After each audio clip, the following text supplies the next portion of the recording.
নমস্কার বন্ধুরা, আমি সোমা। আমার গোপালের হেসেল চ্যানেলে আপনাদের সবাইকে স্বাগত। আজকে দুর্দান্ত স্বাদের একটা নিরামিষ ইউনিক রেসিপি আপনাদের সাথে শেয়ার করব। একঘেয়ে রান্না খেতে খেতে যখন বিরক্ত লাগে না, তখন এই সব ইউনিক রান্নাগুলো করে দেখবেন, খেতে খুব ভালো লাগবে। তাই চলুন আর একটু সময় নষ্ট না করে রান্নাটা করে ফেলি। আজকে এই দারুণ টেস্টি আর স্পেশাল রান্নাটা করার জন্য কড়াইটা গরম করে নিয়েছি। এর মধ্যে প্রথমেই একটা মশলা তৈরি করে নেব। সেজন্য প্রথমেই দিয়ে দিচ্ছি হাফ চামচ গোটা জিরে, হাফ চামচ গোটা ধনে দিয়ে দিলাম, দিয়ে দিচ্ছি গোটা গরম মশলা, যার মধ্যে আছে 2-3টে এলাচ, 2-3টে লবঙ্গ আর একটা দারচিনি, 7-8টা গোটা গোলমরিচ দিয়ে দিলাম। এর সাথেই যাচ্ছে একটা শুকনো লঙ্কা। এবার ফ্লেমটাকে একদম কমে রেখে মশলাটা ড্রাই রোস্ট করে নিচ্ছি। ফ্লেমটাকে একদম কমে রেখে মশলাটা ড্রাই রোস্ট করে নিয়েছি। এবার গ্যাসটা বন্ধ করে দিলাম আর এই মশলাটা নামিয়ে রাখছি, ঠান্ডা হলে গুঁড়ো করে নেব। ড্রাই রোস্ট করা মশলাটা তো নামিয়ে রেখে দিয়েছি, ওটা ঠান্ডা হলে গুঁড়ো করে নেব। আর এবার মূল রান্না শুরু করছি, সেজন্য কড়াইয়ে রিফাইন অয়েল দিয়ে গরম করে নিয়েছি। এর মধ্যে প্রথমেই অল্প নুন দিয়ে দিলাম। এবার এর মধ্যে দিয়ে দেব পটল। আমি এখানে 7-8টা পটল নিয়েছি আর পটলগুলো দেখতেই পাচ্ছেন গোটাই রেখেছি।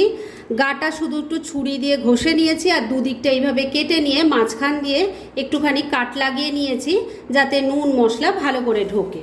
এবার এগুলো ভেজে নেব, তাই দিয়ে দিচ্ছি। এবার মিডিয়াম ফ্লেমে রেখে পটলগুলোকে ভালো করে ভেজে নিতে হবে। আর এই পটলগুলো যদি একটু ঢাকা চাপা দিয়ে ভাজা হয়, তাহলে কিন্তু অল্প তেলে ভালো করে ভাজা হয়ে যাবে। তাই তেলের সাথে প্রথমে একটু মিশিয়ে নিয়ে ঢাকা দিয়ে দিলাম, যাতে পটলগুলো ভালো করে ভাজা হয়ে যায়। 3-4 মিনিট সময় নিয়ে ফ্লেমটাকে একটু কমে রেখে ঢাকা চাপা দিয়ে পটলগুলো ভালো করে ভেজে নিয়েছি। এবার এগুলো তুলে নিচ্ছি। পটলগুলো ভেজে তো তুলে নিয়েছি। এবার যে তেল আছে কড়াইয়ে, তার মধ্যেই বাকি রান্না হয়ে যাবে। এই তেলের মধ্যে আবারও অল্প একটু নুন দিয়ে দিলাম। এবার এর মধ্যে একটু পনিরের টুকরো ভেজে নেব। প্রথম ব্যাচের এই কয়েকটা পনিরের টুকরো ভাজার জন্য বসিয়ে দিয়েছি মিডিয়াম ফ্লেমে। এগুলো এবার উল্টে পাল্টে লাল লাল করে ভেজে নিচ্ছি। পনিরের টুকরোগুলো একটু আঁচটা কম রেখে ভেজে নিচ্ছি। আর এদিকে আমি এই রান্নার মশলা বানিয়ে নিচ্ছি, সেজন্য মিক্সির জারটা নিয়ে নিয়েছি। এর মধ্যে প্রথমেই দিয়ে দিলাম 2 টুকরো পনির, 7-8টা কাজু বাদাম দিয়ে দিলাম, 1 টেবিল স্পুন সাদা তিল নিয়েছি, সেটাও দিয়ে দিলাম। এর সাথেই দিয়ে দিচ্ছি 1 টেবিল স্পুন পোস্ত আর 2টো কাঁচা লঙ্কা। সমস্ত মশলাগুলো দিয়ে দিয়েছি। এগুলোকে এবার প্রথমে আমি শুকনো গুঁড়ো করে নেব, আর তারপর কিন্তু এর মধ্যে আরও 2-1টা জিনিস পড়বে। মশলাটা দেখুন শুকনো বেটে নিয়েছি। এবার এর মধ্যে দিয়ে দিচ্ছি ছোট ছোট 4 টুকরো আদা, দিয়ে দিচ্ছি 2 চামচ টক দই, অল্প একটু জল দিয়ে দিলাম।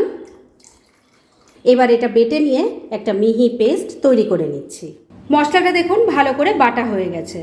রান্নার জন্য মশলাটা তো তৈরি হয়ে গেছে, আর ওটা বানাতে বানাতে দেখুন এই পনিরগুলোও কিন্তু ভেজে তুলে রেখে দিয়েছি।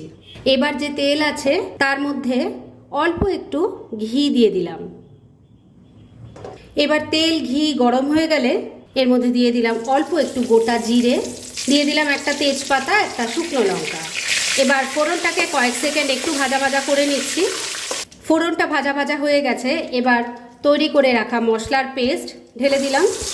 এই রান্নাটা বন্ধুরা সাদা সাদাই হয়, তাই এর মধ্যে কোনো রকম হলুদের গুঁড়োর ব্যবহার হবে না। শুধু কালারটা একটু ভালো হওয়ার জন্য এর মধ্যে অল্প একটু কাশ্মীরি মির্চ পাউডার দিয়ে দিলাম, তবে আপনারা চাইলে এটা স্কিপ করতে পারেন। দিয়ে দিচ্ছি স্বাদ মতো নুন, তবে নুন দেওয়ার আগে খেয়াল রাখবেন পটল পনির সব কিন্তু নুন দিয়ে ভাজা আছে। অল্প একটু চিনিও দিয়ে দিলাম। এর সাথেই দিয়ে দেব ড্রাই রোস্ট করা মশলাটা, যেটা গুঁড়ো করে নিয়েছি। এখান থেকে অর্ধেকটা এখানে দিয়ে দিলাম, অর্ধেকটা পরে লাগবে। সামান্য একটু জল দিয়ে দিচ্ছি, না হলে মশলাটা কষানো যাবে না। এবার ফ্লেমটাকে মিডিয়ামে রেখে সমস্ত কিছু মিশিয়ে নিয়ে মশলাটাকে খুব ভালো করে কষিয়ে নিতে হবে। মিনিট 2 সময় নিয়ে মশলাটাকে খুব ভালো করে কষিয়ে নিয়েছি। এর থেকে দেখুন তেলটা সেপারেট হয়ে গেছে। এবার এর মধ্যে একটু কাসুরি মেথি দিয়ে দিলাম। এটাকেও ভালো করে মিশিয়ে আরেকবার কষিয়ে নিচ্ছি। এই মশলা কষানোর সময় যদি কাসুরি মেথি দেওয়া হয়, তাহলে এর টেস্ট আর স্মেল দুটোই ভীষণ ভালো আসে। মিনিট খানেক সময় নিয়ে আবারও কাসুরি মেথিটা মিশিয়ে নিয়ে মশলাটাকে কষিয়ে নিয়েছি। এবার ভেজে রাখা পটলগুলো দিয়ে দিচ্ছি। মশলার সাথে খুব ভালো করে মিশিয়ে কষিয়ে নেব। বন্ধুরা, এই রান্নাটা কিন্তু ভীষণ টেস্টি একটা রান্না। বাড়িতে ছোটোখাটো কোনো অনুষ্ঠান হলে ফ্রাইড রাইস, পরোটা, লুচি, তন্দুর রুটি, নান সব কিছুর সাথে কিন্তু পরিবেশনের জন্য এই রান্নাটা ট্রাই করতে পারেন।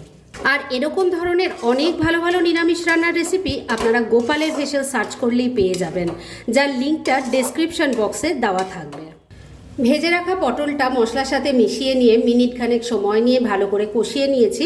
এবার গ্রেভির জন্য জল দিয়ে দেব।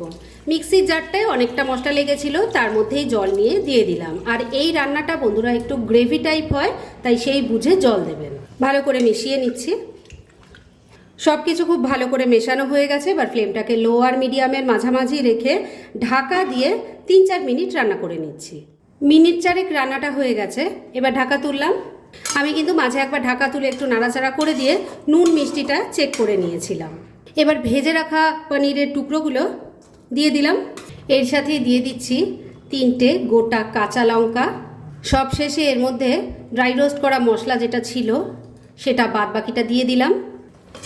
ভালো করে সব কিছু মিশিয়ে নিচ্ছি।